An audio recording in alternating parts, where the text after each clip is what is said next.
Dua sudah jadi tersangka, 10 debt kolektor yang terlibat kasus Aib2FN bakal jadi DPO Polda Sumsel.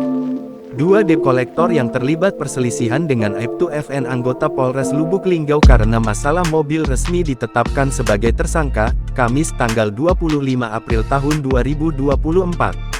Tersangka berinisial RB dan BB kini terancam dijerat dengan pasal berlapis 368 KUHP atau pasal 365 dan atau pasal 170 Jo 55 dengan ancaman 9 tahun penjara.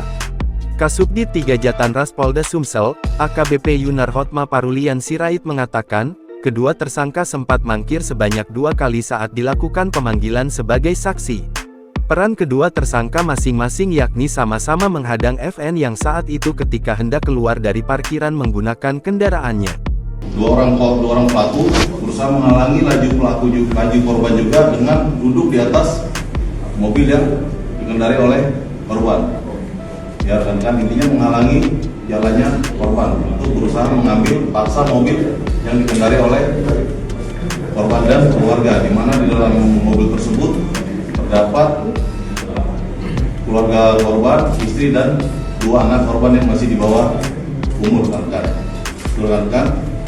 Pasca mengamankan dan menetapkan tersangka 2 orang debt kolektor yang dilaporkan balik oleh Aib2FN, yakni RB dan BB. Kini polisi juga akan memanggil terduga pelaku lain yang berjumlah kurang lebih 10 orang. Kasubdit 3 Jatanras Ditreskrimum Polda Sumsel AKBP Yunar Hotma Parulian Sirait mengatakan, tidak menutup kemungkinan kalau jumlah tersangka akan bertambah.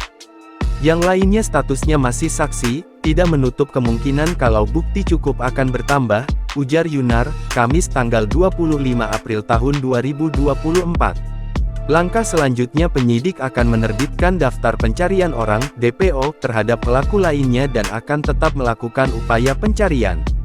10 orang lainnya ada peran masing-masing sampai saat ini masih dipanggil belum hadir kami tetap upayakan, katanya.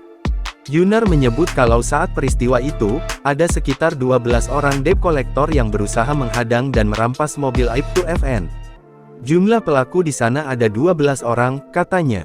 Ditanya soal laporan istri debt kolektor terhadap Aib2FN, Yunar tidak memberikan komentar banyak. Sebab laporan tersebut juga ditangani oleh Bid Propam Polda Sumsel.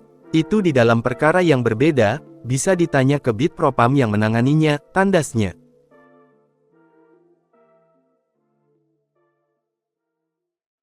Download Tribun X sekarang, menghadirkan lokal menjadi Indonesia.